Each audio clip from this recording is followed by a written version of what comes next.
Salam benim kanalımın seyircileri. İndi insanlar birbirinden pərəm-pərəm ayrı düşüb.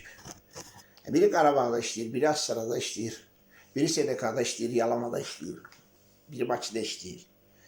Və həyat dönəmi, həyatın axarı elə dəyişib ki, yəni o əvvəllər ki, olurdu ki, hətta günlərlə ailə uzaq yaxın qohum-əqrəbə bir yerə yığışırdı, söhbətləşirdi, dərdləşirdi, gündəm haqqında, həyat haqqında.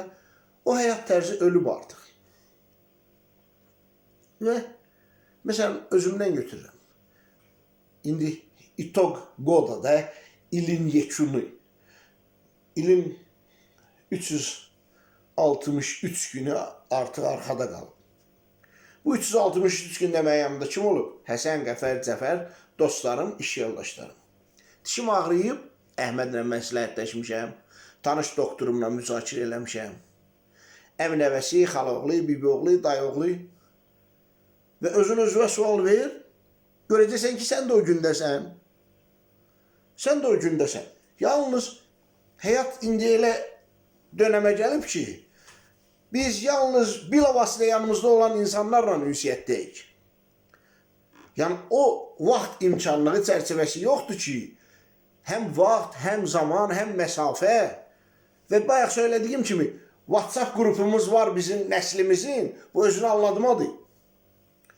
Sənin ən yaxınların yanında olan insanlar, dilin qattalandı, dili açan insanlar. Mən Tokyoda xalam yaşayır, nə mənası? Mənim Tokyoda yaşayan xalamdansa üzbəüz düşmənim daha mənə yaxındır. Allah xətrinə bəlkə dilim qattalananda dilimi açar. Və bu zəmində mən yeni ildə, toyda, yasda, Allah açandı saç tökülüb, bəlkə gözün biri də tutulub, qulağı karraşıb, axsıyır, illərdir xəbəri yoxdur. Mama oğlu, nətərsən başa denərəm elə, litsimeriya, 200-cü, nəyə lazım bu?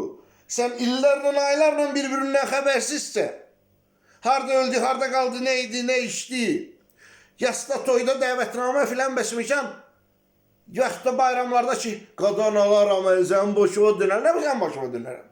Sən o illərdir, aylardır görmürsən. Xəbərin yoxdur ondan, bəlkə 2 həftədir komada idi. Qınamaq məqsədilə demirəm, ha? Yəni ki, siz artıq bir-birinizə yatsınız. Artistik eləməyin nə mənası? Bu qədər.